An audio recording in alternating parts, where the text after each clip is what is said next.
Hey, it's Seth. Before we get started, I want to take a quick moment to mention a way you can support the Concrete Logic podcast. Whether you're looking to expand your concrete knowledge or want to keep the show going, check out the Concrete Logic Academy, concretelogicacademy.com. You can always make a donation directly at concretelogicpodcast.com. Any amount helps, and we truly appreciate your support. Now let's get into today's episode. What's the most used man-made material on Earth? I'll give you the answer.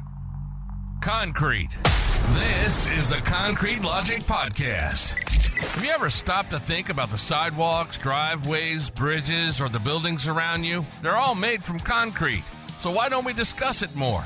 In each episode of Concrete Logic, we'll explore a unique concrete-related topic with the help of industry professionals shaping the trade's future.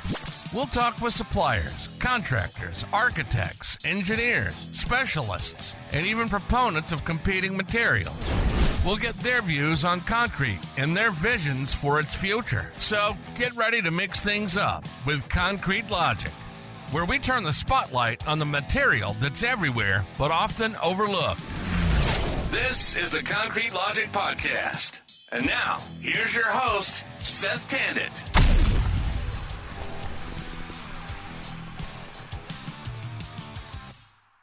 Welcome to another episode of the Concrete Logic Podcast. And today, Dr. John Belkowitz is joining me, and we're going to explore the lunar surface.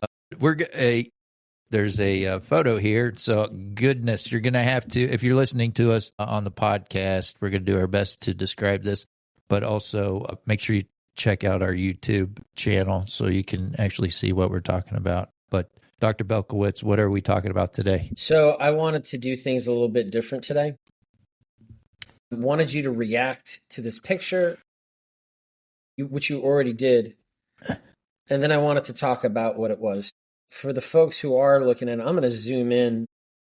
And what did you say this was? Let me zoom back out. It looks like the surface of the moon. Surface of the moon. I think supposedly. My mom asked. This is a great time I can put in it, if you believe in that we landed on the moon. My mom thought it was snow. Yeah. Daniel thought it was sand at first, and it's a concrete slab. The rough-looking slab. Whoa, hey, buddy. Hey, buddy. Depends on what you paid for. This is an interior warehouse slab, and this was meant for vinyl tiles. And if you can tell, it's going to be, the one thing I've learned about vinyl tiles, they will reflect whatever imperfections are underneath them. Same thing with rubber, but vinyl sheet especially. And this is bad, right? Can you explain to our viewers here what you're seeing? Yeah, I'll try my best. I mean, it almost looks like it's magnified, the surface. There's lights in the background, which is kind of reflecting over the top of the slab. So it's showing every wave and dip in the slab, but there's a point which is in the foreground of the picture where it just looks like they just gave up and didn't finish. No, that's not. It's just the opposite. Yeah. Using lights like this is a similar manner to what, folks who manufacture surfboards do. And they're looking for those imperfections. Now we use more advanced techniques to do this while the concrete is in fresh state, and it's called LiDAR, right? Which is doing the same thing, but it does it from overhead. And yeah, it's exactly what you said, but it's not that they just gave up. In fact, it's because they're working the surface way too much. And it just happens to be that I know a little bit about this job site, but what you've got is you can see where the knee boards are right here. You see those strokes and them moving up with the knee boards and finishing it. Yeah. And here you have the big broad strokes and others. You can actually see right here, right? Yep. And then here's the other set right there, right? Or excuse me, I'm sorry. Here are the knee boards where the weight just pushed into the concrete. You can almost see their butt And this is where they're pushing the paste back and forth with the steel trowels. Now, I don't know how many job sites you've been on in the last week, or better yet, how many job sites you can see over blah, blah, blah, blah, blah, any of the social media platforms. But the one thing that I always ask myself, especially folks who are just using or just looking for a nothing special finish surface. When we're coming to an architectural finish, I get it. It's a stamp. You need that cream to the surface. But a broom finish or something like this where you're looking for some type of flat floor and you're using it as a substrate, what the hell do you need to get on top of the surface with knee boards and start finishing it and working every square foot of it over and over and over again? Why the F do that, especially when this is the outcome? Right. Yeah, typically you don't see them using the knee boards unless they're getting to like corners or near columns that you can't get. A few years ago. Yeah. But remember, the artisans in the industry who could really say that they were finishers and learned from the best, they retired, starting back in 2018. I was about to say 8 years ago, but it's 7 years ago. They long since retired, and the folks that are left over, they're about to retire. There's been a mass exodus, and don't take my word for it. There are much smarter and well-educated people on the subject like Mike Rowe who can tell you that by, 2030, we're going to be absent 450,000 construction laborers in the industry. And it happens to be concrete finishers are on that list. And, why didn't they use a power trowel? Yeah. Like, this is a big effing area. Mm-hmm. Yeah. More than one. That's what I'm saying. Typically you would see a laser screed being used for that area. And then if, those things can't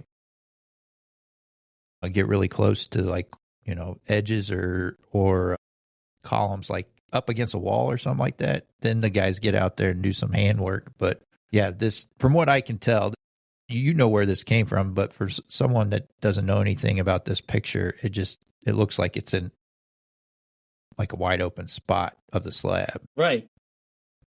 I don't need to defend that. No, there's a column in the middle. You just can't see it. No, you're absolutely right. Well, it's like it kind of the more I look at this thing, it's like, and I think we've all seen it on a slab where the guys got onto it too late, and there's a boot print that goes up to the top of the slab, and you can see it where the cream kind of came to the top, and you can see what. You could probably go around the job site and tell everybody to take their boot and put it next to that spot and figure out who stepped on it. But that's what that looks like. Now, so the question then begs, and you could take this any direction. How do you solve this problem, right? Assume that you want either, and in this case, polished floor, or sorry, not a polished floor, some type of vinyl flooring over it, whether it is tile or the sheet. Or even if it was a polished floor, like, who's going to pay for the remediation? Hey, Whit, can you answer this question from Brent? Who's going to pay for that? Because this is not just a plain Jane job. Mm-hmm. This is not 80% of what you would see. So who's responsible for this? Contractor is finisher. Who do you think is also going to be brought into this? I guess you could drag your supplier in there, your ready-mix supplier in there if you want, and blame them for it. Yeah, but why? Not that I agree with that. That's what would happen. That's why I agree with it, because that's what would happen. Oh, I gotcha. You could blame them saying, hey, this slab took off on us, and, we didn't. We asked for 1% accelerator. You gave us 2. I don't know. Or we asked for an 8-inch slump, and you gave us a 4. Yeah.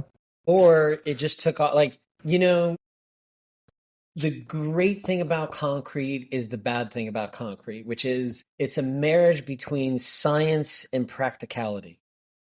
Rich Seishi said it best. It's somewhere in between bookcrete, labcrete, realcrete, and streetcrete is the realm that we deal in, right? So there's a certain amount of practical intelligence, which you said you're going to put it back on the contractor. I'm going to say, okay, now I take it to court, right? And you're the flag behind you is a big bad company as opposed to the private contractor. Now I got to, or the ready mix provider, as opposed to the little old contractor who's a family-owned business. Normally the ready mix provider, let me take it away from Baker, but the big bad ready mix provider who made the shitty concrete, now we've got to convince the judge or the jury, well, concrete science and the hydraulic nature of it, and there's a certain expectation, and they should have planned for it and had more people on the job site, and then they could have gotten on it sooner, and then they wouldn't have had to handwork it like that because the cream evidently wasn't rising to the surface, right? So then in there lies the problem that you're right.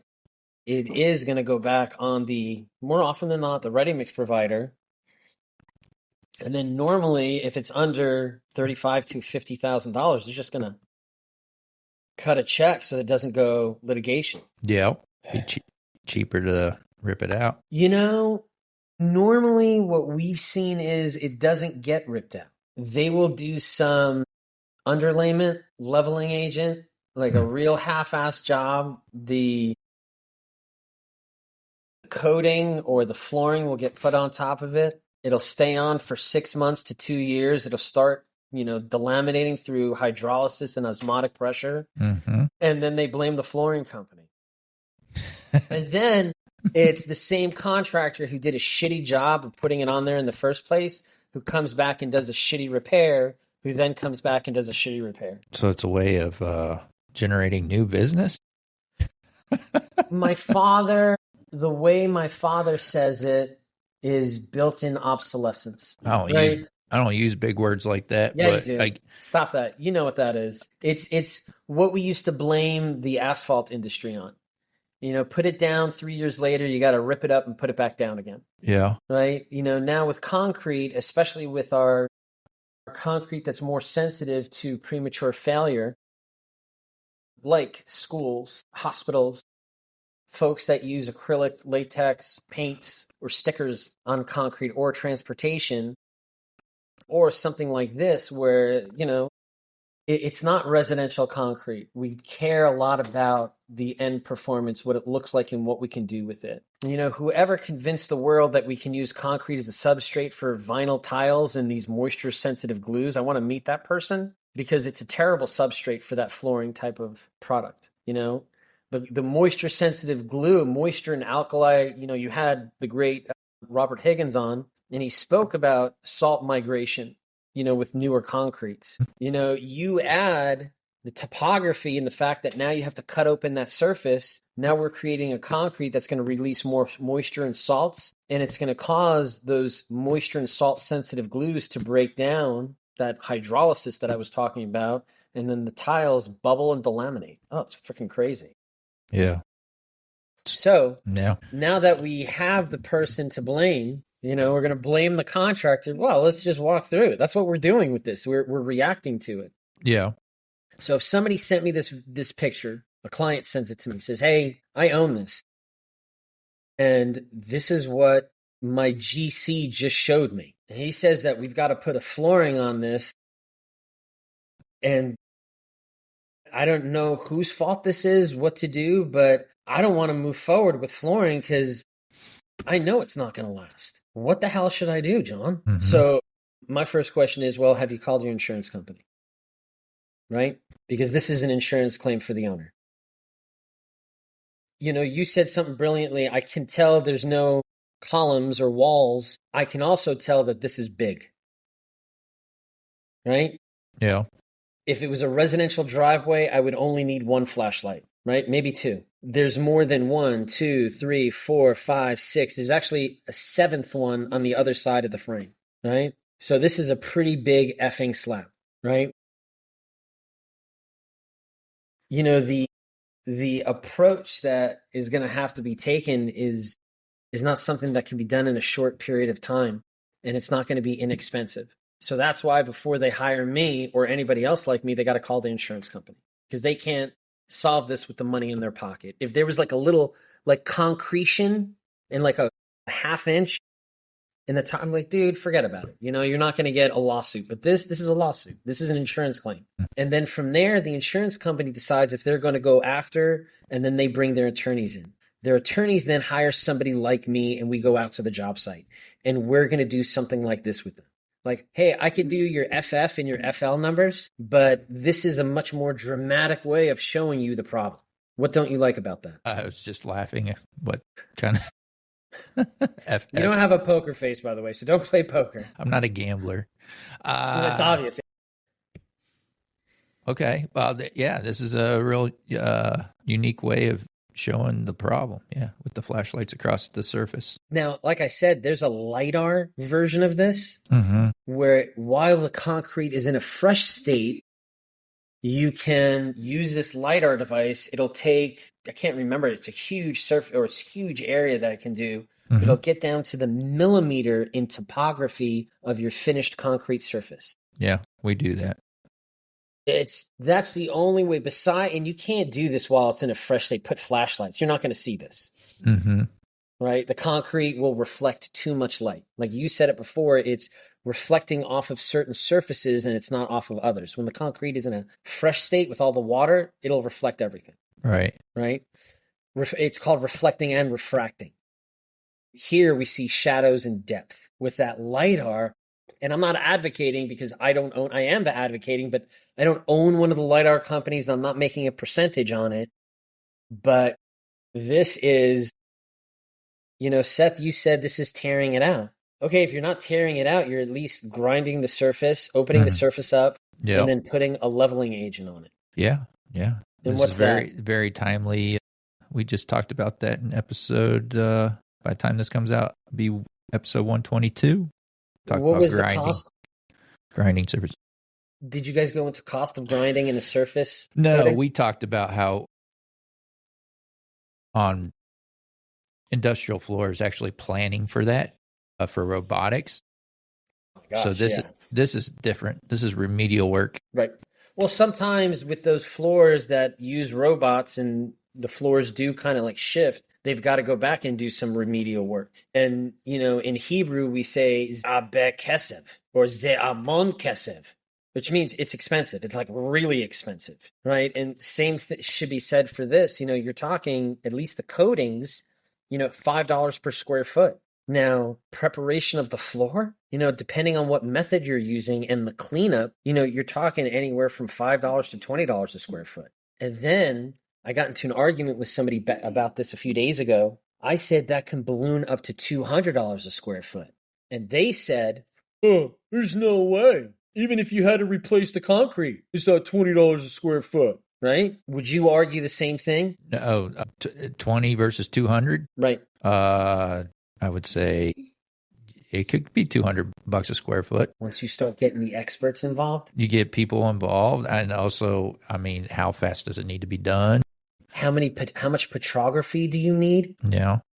Right? And then you got an attorney involved. And it's never one attorney. It's normally a legal team versus their legal team. Is there liquidated damages involved? Is there, if it's, I hate to say it, a store, right? Do we want to use it in service, or is there, because we can't use the store, do we have some damages associated with that? Yeah. Is that liquidated damages? What's that?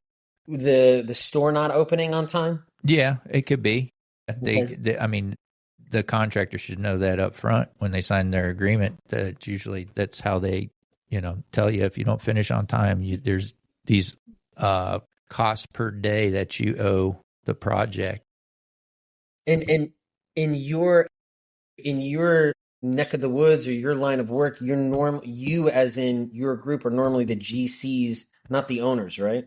We work for the GC, yeah. Okay, so your job would be to recognize something like this, like we can't move forward. Like this would be if there was bad electrical work.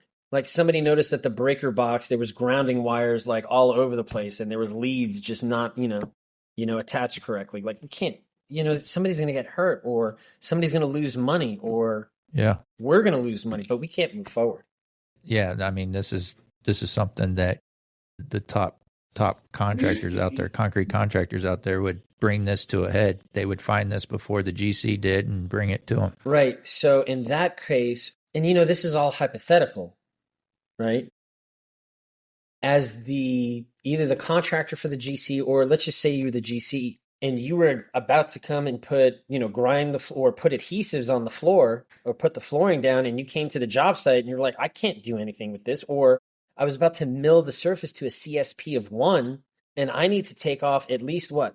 A 3/8 of an inch? What would your expectation be for this to be fixed? Well, now we're getting into now you're talking about outside the window of when the contractor checked the floor. So in the first 72 hours, you could have done your FFFL numbers and said, "Hey, I'm delivering what I was contracted for." And then by the time the flooring guy comes out, I'm not saying that's what happened here, but by the time the flooring guy comes out, I mean, it's at least a month or two down the road. Then this thing really gets hairy. Okay, so wait. You found out, so I'm your GC, or I'm your GC, and let's do it the opposite way. Uh-huh. I'm your subcontracted contractor, and I just delivered it to you just like I did. I sent it to you via text, like, hey, buddy, I just showed up with the boys. I got burritos and coffee, but there's no way. There's no way we can, not with the equipment that we have. Like, I can't. Yeah. We do magic, but there's not enough magic in the world. Yeah, it's that makes it even more complicated than what we were talking about. Yeah. So now I sent this to you. It's like that meme with Spider-Man. My kids were telling me about this the other night, where it shows all the different Spider-Mans and they're pointing at each other. That's what this would be. So still, you're the GC who has to, or you're the owner. Who were you again? You're the GC. You texted me this photo. I'm the concrete contractor, and said you probably were a lot nicer than some of the GCs out there. And you said, hey. Wait, I'm the GC? Yeah. I thought I was the subcontractor. Oh, did we mess that up? Yeah, okay. yeah. You're the GC. So I'm supposed to be like, hey, do you want to go out for breakfast? And I text this over to you, and I just put 3 letters, WTF. WTF. I normally put WTFB. What the F, Batman? So anyway, you're the GC, I'm the subcontractor. Be like, listen, man, I just show up to the job site. I didn't do anything to this floor. Whoever you had lay down the substrate, I just want to let you know I can't get back on top of this floor until we've got a certain amount of plainness and perpendicularity to the floor. Right. 0.2 degrees would be really effing nice. So when do you want me back on the job site? Mm-hmm. And what do you say? Now. I want it all now. Yeah, because if you tell me, well, I need you a week from now, I'm on another fucking job site, and it's going to last me, sorry about the language, and it's going to last me 3 months. Yeah, I mean, like I said, if this is just being found now and we're about to put flooring down on top of the concrete, like I said, it's a bad situation. That's why it's good to find these things up front as a concrete contractor. You need to do your own quality control check on your floors, because bad news doesn't get better with time. Not with concrete. No, you gotta get it addressed, and definitely want to get it done before the follow trades are on top of you, because then you're just getting a whole lot of people involved. And I mean, this makes me ill. So wait, you would be such a great politician. Uh-huh. Remember, this is a hypothetical. Nobody's getting in trouble. When do you expect this to be fixed so that your subcontractor can put the floor on? Immediately. I need a day, 72 hours. Yeah, I mean, that sounds like what you typically see in a contract, is they give you a certain window of time to do whatever fix you need to do. Once an issue is found, they're supposed to put you on notice. Right. Then you got to respond. Yeah, but if you're a GC and you're building, you got this building that you promised to get open, I mean, it's just everything's now. You got to do it now. You got to get it done now. We have to have a direction to get this fixed now. It's always that. Now, would you prefer this to be ripped and replaced, or, rehabilitated. I mean, this photo, this picture, just what I've seen, that looks like a rip and replace. And, the worst thing is you are educated more so than most of the folks on your side of the aisle, especially with the talks that you've had how many times has Robert been on the show? 6 times, 7 times? Yeah, something like that. Yeah. And he's the most popular, so you have the best time with him. But hey, he hasn't gotten a T-shirt yet, so who do you really like, I've helped him with other things better than a T-shirt. He just knows how to put that dagger right in the heart and twist it. He has no apologies too when he does it. Yeah. No, it's just you understand the implications of cutting open that surface, and then what happens with my resilient coating or my VCT or my vinyl flooring and moisture and alkali sensitive glues underneath them. Yeah.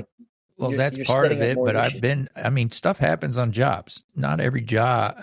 You can't go through a project without having something happen, right? And I've been on the bad side of things before, and you learn from those lessons. And like I said, things don't get better with time. You got to get it out, and a good client, a good GC will appreciate you bringing things to head, and they won't go after you. If you wait to the point where the flooring guy is coming out to put on his floor on your concrete, if you wait for that to happen, let them be pissed. Yeah, they're going to be pissed. It's like when you tell your kids that you're not going to Dutch Wonderland. They've been planning to go. Everything is packed. And the night before, we're not going because your sister is sick. She's got 103 fever. Your kids are going to be pissed. Let them, and yes, what I'm relating is the concrete industry to a series of 8-year-olds and 6-year-olds. Mm. I actually find people who have experience in preschool and kindergarten know how to work in the concrete industry. You see what I'm doing there? Yeah, I gotcha. Yeah. So wait. You said rip out and replace. And I want to go into that if we have a few more minutes, because I personally wouldn't be comfortable. This is not a freaking tungsten carbide sandblast. It's not a bead blast. This is grinding the surface down. This is evaluating that it is planar and perpendicular. It's flat. Yeah. And I'm not I'm focusing on the part that's in the foreground of the photo. That it looks like the worst part of it. Right. So you got to go evaluate the entire slab, and there's going to be places where it's fine and the flooring guy can work with it, and there's going to be places where they can't make it work, and whatever repair they do down the line may just cause more problems. So those areas it might be best to rip it out and replace it. My concern is at the joints. You see where it's warping here? Mm-hmm. There's an underlying issue that speaks to why they had to get on top of this and do handwork versus machine work. So there might be a long-term issue that we might see curling or warping of the slab, that even if they can, all right, we can work in this area. This area is not good. It's just not as bad as this area. But I would say long-term, if you're not going to grind the surface down, if this was the best area, there's going to be some warping and curling that's going to exaggerate what's already here. Right. Yeah. Well, it's hard to evaluate on just a photo. Like you said, when you get pulled into these things, you got to put your boot.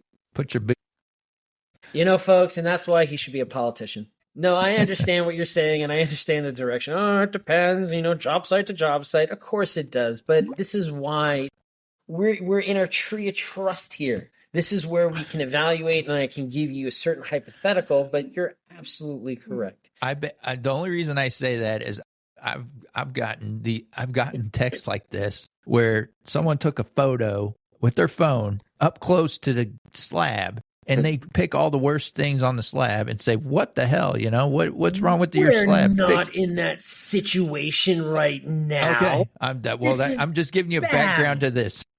Yeah, we can't extend that but BS thing. But what we're saying is we're assuming that this is just what it looks like. It is. Yeah. It's a slab that got away from somebody, and the what they thought was the proper procedure at the time ended up burning them. So okay, I think we covered a lot here. What did you think about this direction of doing an image analysis or photo analysis? Like this, what we did today? Yeah. I think it's a start. Yeah, it's a good start.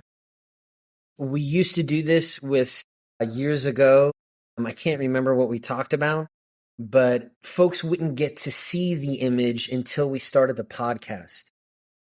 And my favorite one is there was a parking garage that went bad in downtown Denver. Uh-huh. And I had 4 structural engineers on the podcast. I'll try to find it and send it to you. And as soon as I opened up the image, all 4 of them understood why there was a lawsuit and the level of cost that was going into.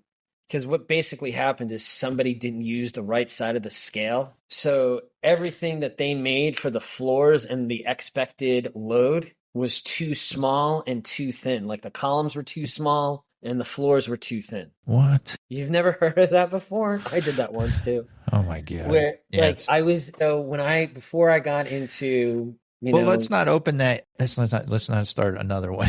That's my another gosh. One. We'll have to do that another time. I don't know if I could find that photo. It was such. But when all 4 of them saw it, they were like, oh my gosh. What? That's not my project. Yeah. Well, good. Yeah, this was interesting. But yeah, feel terrible for everyone involved with jobs like this. Yeah, because you know that this is not going to be solved in 72 hours. No. Like you should have known that as soon as you said it. 72 hours, no way. Mm-hmm. Just to grind it off, it's going to take at least a week, even if we have multiple grinders on the job site.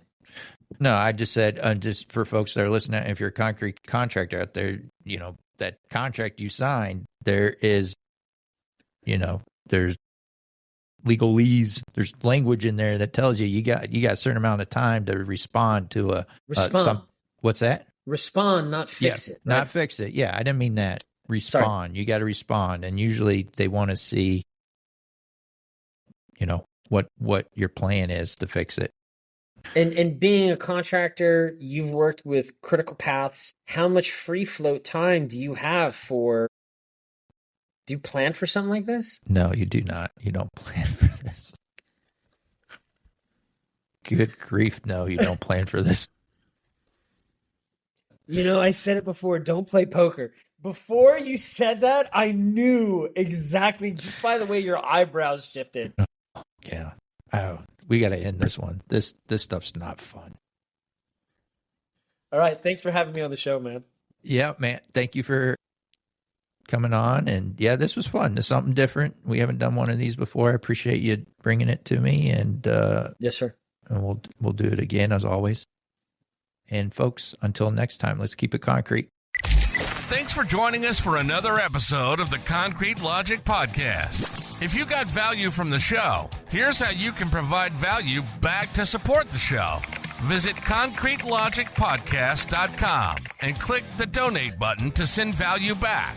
All dollar amounts are truly appreciated. And now, to close out the show, here's Mike Dunton.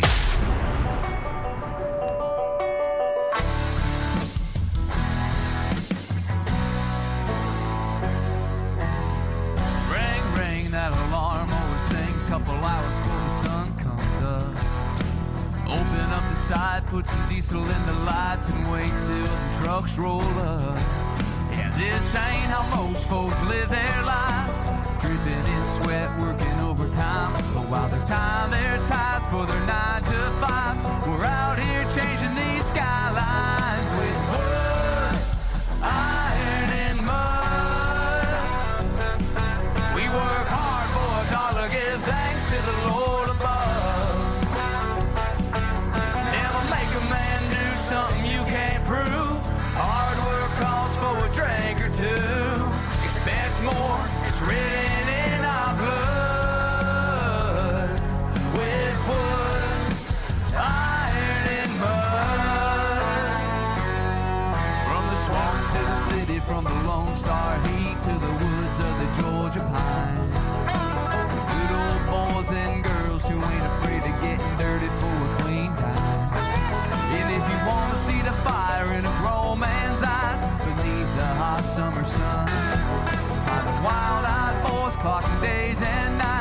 working hard to get that job done with wood, iron, and mud. We work hard for $1, give thanks to the Lord above. The color of our collars ain't white or blue. We're all gray collar through and through. Expect more, it's written in our blood.